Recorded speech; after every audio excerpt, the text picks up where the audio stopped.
the competition for sales is essentially about creating differentiated brands. And what you do is you create these brands, you slice up the market, and the view is that you'll get unique customers buying unique brands because you are delivering something it is that they believe is fundamentally different to them. And in doing so, you effectively are addressing customers' needs for variation, heterogeneity.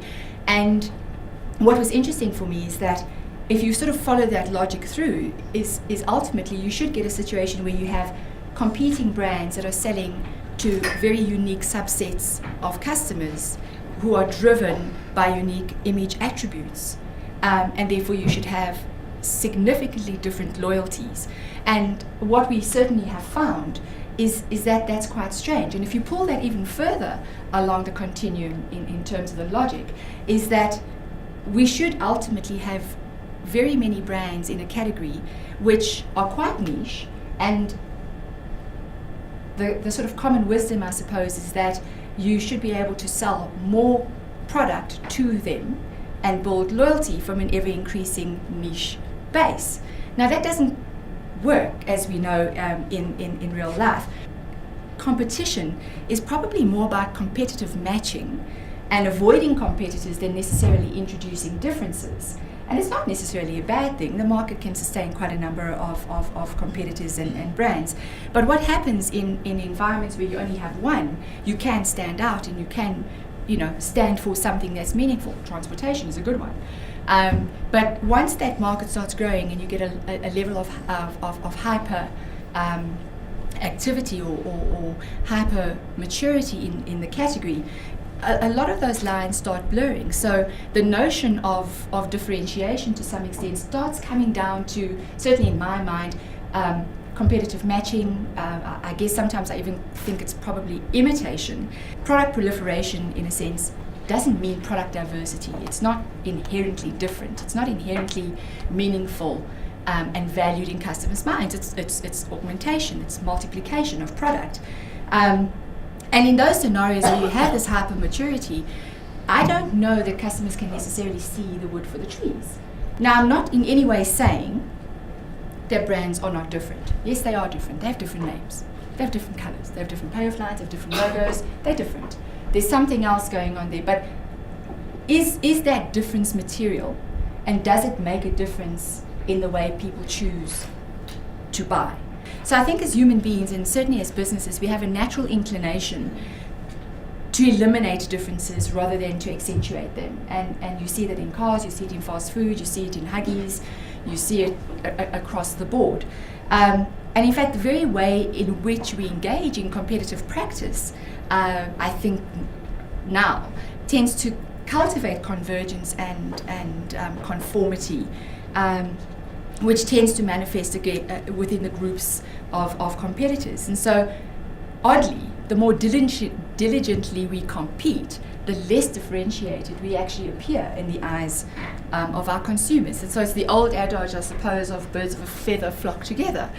So if you're looking for Albany bread and you've got Albany bread, you're going to go with the blue label, right? You're not going to go and find the next store. So there's something about availability that is fundamentally important to you, and so you trade off. In hyper-mature markets, and banking is one, the telco industry is another, many of the FMCG environments are those spaces, is that they get blurred by stereotypes. So typically what happens is that the category takes on an identity which obscures the independent or the identities of the individual brands within that category. Depending on how engaged you are with the category, if you're bored with the category, you tend to pay very little attention to the brands within it. If you're quite engaged by the category, you take the time to go out and explore a little bit, and I suppose if you're cynical about the category, you then just go for the low price. None of this nonsense. I'm just going to take the lowest price. Typically, our posture towards the category tends to dictate the behavior we have towards the brands that it contains. And that results in this outcome, is that we satisfy as we don't optimize. In banking in particular, we see a high degree of I said infidelity the other day and I got strange looks, but you see a high degree of promiscuity, you see a high degree of infidelity, you see a high degree of duplication of purpose. What we've learned is that if, and it's just to go back to this issue of differentiation, if it was that we were so fundamentally differentiated, what we should see in the market is discrete user bases. We don't. Okay, we see this blurring across categories. If we're that differentiated, we should see unique image attributes that people attribute to brand A but not to brand B. We don't. We should see exclusive user bases. We don't. We should see very different price elasticities. We don't. Therefore, if differentiation is not the thing that is captivating people, but they're still buying, what is it? How do we entice people out of their entrenched consumption patterns? And it's very simply, it's about we've got to overturn these stereotypes to some extent. Fundamentally, it was around standing out. And that takes me then to this notion of meaningful and valued in the minds of the consumers, to saying, well, could it be as simple as the golden arches of McDonald's? Okay, it stands out, it's distinctive, it's recognized, you know who you're buying from, you have an expectation of the quality of the service, you can recognize it, you can recall it. So it's not necessary to say, let's put differentiation in the basket. Yes, you must differentiate, but the differentiation, I think, is somewhat around some of the assets that you have that effectively are what people can identify. Because that's the first thing they look for. F&B, the story of being different and doing things differently comes from our story of innovation and of marketing. F&B is an ideas bank, I think, fundamentally, and it's fueled by this incredible Innovators program, which has been running from 2004, sort of inception 2004, call for entries 2004, adjudicated 2005, and every year since then. And up to the end of 2011, so for 8 years, the program has galvanized people in the organization to the point where we have over 50,000 ideas being submitted to that program. And that's an incredible amount of contribution, I suppose, is probably a good word, and engagement with the business. To talk to you very quickly about how it works, it's a very simple equation, which is really innovation is equal to ideas, it's equal to recognition, it's equal to growth, and it's equal to, plus decision. And it's about the climate that program has created within the business. And to talk about ideas first, and when I say that F&B is an idea-centered business, I think it comes from its entrepreneurial origins. And so the entire business is driven off of an owner-managed culture, which for many of us, certainly for myself, having worked traditionally in quite centralized businesses, and when you think of a bank, you think centralized, you think ivory tower, you think incredible layers, you think bureaucracy, you think that it's going to be sort of, grey suits, pinstripe, ties, etc. It's completely open neck shirt. It's completely non-hierarchical, and it's completely engaged, which is very unique for any organization, let alone a bank. From a recognition point of view, I said now that there's skin in the game for people who make a difference to the business. And people are recognized not just in the fact that there's been a rallying cry within each of the businesses and it creates a competition across the businesses. It also creates recognition when we have the Oscars and you are recognized for the contribution you've made. You're a rock star at F&B when you're an innovator winner. It is quite unique. In terms of a climate of growth, the organization, I think, contrary to many organizations, is a pull organization. It's not a push organization. And what that does is it's allowed innovation to become institutionalized in a way. And lastly is the notion of this climate of decision, in that because it's about implementation, it can't remain a vision or a fantasy or a dream. It's got to be implemented to be recognized, to be awarded, etc.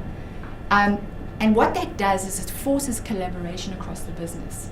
the reality is that when you put these radical innovations into the marketplace, they do take time to be absorbed. Shifting from innovation in terms of Mr. Drucker's quote to the other part of his equation, which was around marketing, is that we realized that we were perhaps having the wrong conversation with the market. And that's simply, again, because of this notion of flying information. To some extent, we needed to move from just looking at just breaking through to actually changing our very nature to that, from a breakthrough to a breakaway brand. If we continue to behave the same way as everybody else behaved, there's not much reason for people to notice you and to try you.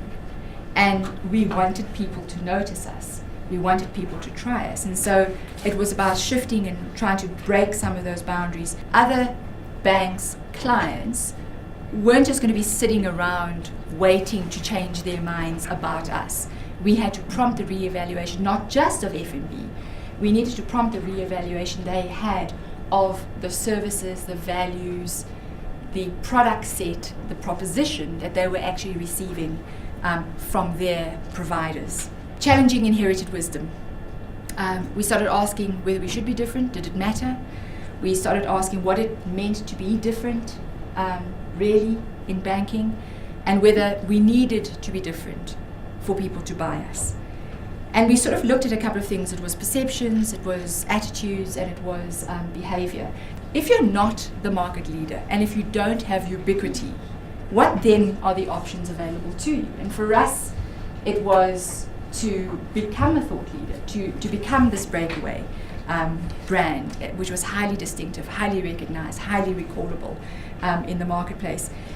We are also, though, not just a bank of ideas.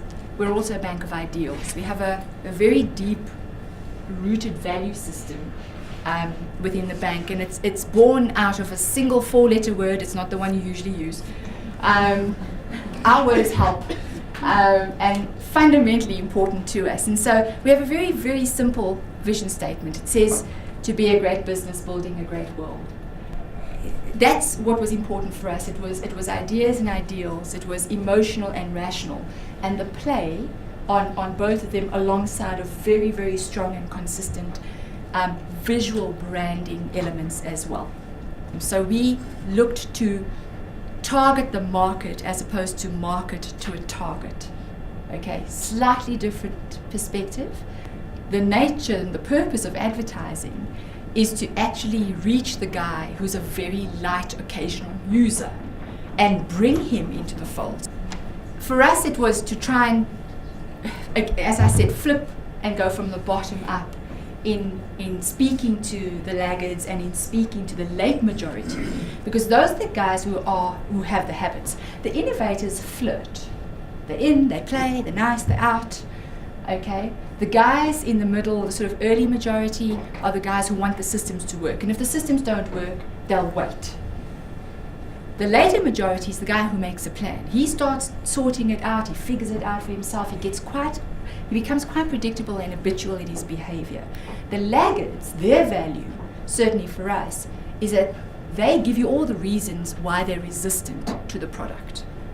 Okay, and you can learn an incredible amount in that, in overcoming those resistance and those barriers to take up.